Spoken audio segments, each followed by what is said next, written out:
When we listen, it's open-ended, a kind of fearless receptivity. We just receive what's coming to us, We don't necessarily have to do something about it. We don't have to fix the problem right there. I think sometimes we underestimate the power of the patient to be their own best healer and to contribute to their healing, Jung said, inside every physician there is a wounded patient, and inside every patient there is a physician ready to contribute to their healing.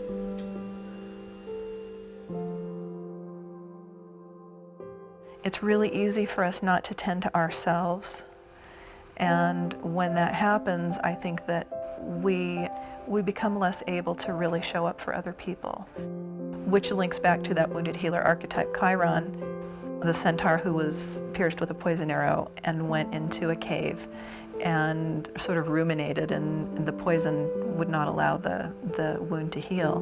When he finally came out of the cave, he actually, through his investigation of how to heal his own wound, became the teacher for healing and helped other people. And so for me, it's an image of transformation, and I think we all have an opportunity for transformation if we're aware of ourselves in relationship to our work. As a nurse, I often talk about the spectrum of the nursing personality, which can go from something like a Florence Nightingale to a Nurse Ratched. And we all have all of those parts to us. And it's not just nurses, it's really anyone who's in a helping field.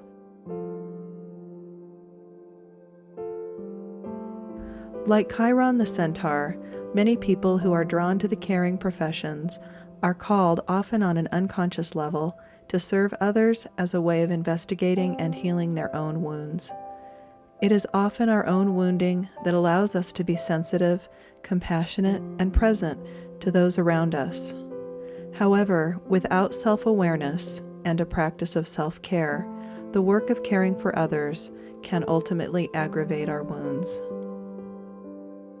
Caregivers are challenged with maintaining boundaries, trying to maintain control, and often move between the roles of victim and perpetrator in their lives and careers.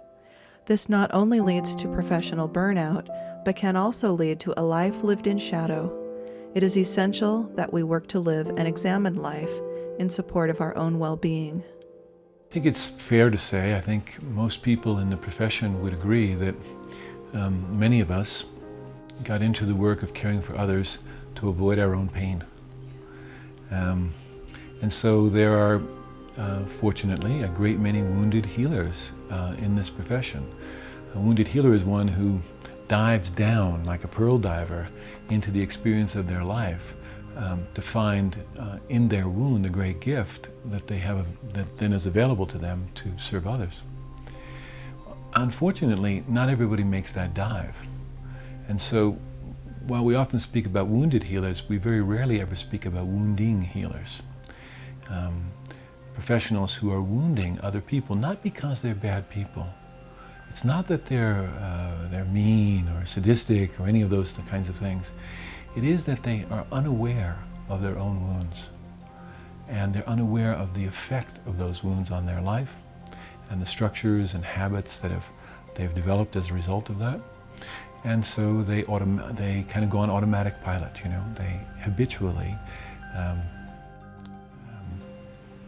They habitually reenact the experience that they were subjected to. Just as abusers were often once abused, wounded healers were often once wounded. Yeah. I'm sure that in some sense I became a physician partly to heal those parts of me that I felt were wounds. And the family dynamics, growing up in a family, I have yet to meet a functional family. So my family was as dysfunctional as everyone else's. And I'm sure as I came into adulthood and sought a career path, I wanted to help myself as much as I could. And I think medicine did help me. And it also harmed me in many ways.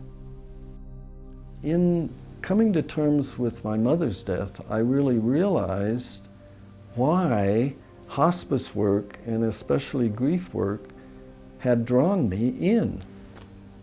Because my father was killed when I was 2 in the Second World War.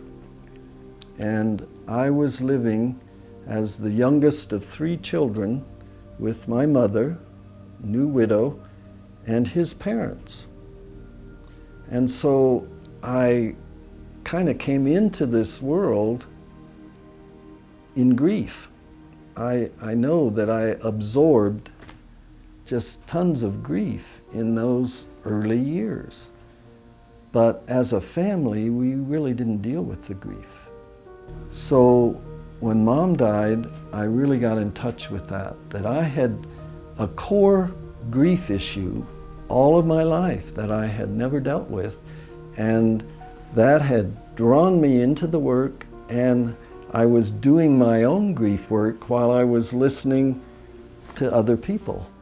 My dad was an alcoholic, and both my sister and I had to learn how to navigate around his anger and all of that craziness. I think it's up to each one of us to ask ourselves, what are we doing here and why are we doing this? There are people who you can see, oh my gosh, they're so unhappy. Why are they in this profession? It just takes a lot of self-exploration, I think, to find out what are my motives here? Why am I doing this? And to have the courage to ask other people for their feedback. How am I coming across here? Do you think, is it time for me to take a break? I'm certainly not immune to any of this. All I can say is I'm working on it. But I often find that when somebody is really being a jerk to me, it's helpful to realize that he is also insecure. And often it's not really about me, it's about his insecurity.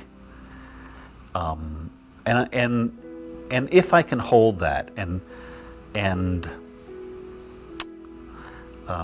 imagine that person metaphorically naked with all of their, warts and wounds and pains visible. It's certainly easier for me to act out of compassion rather than out of my own defensiveness and protectiveness.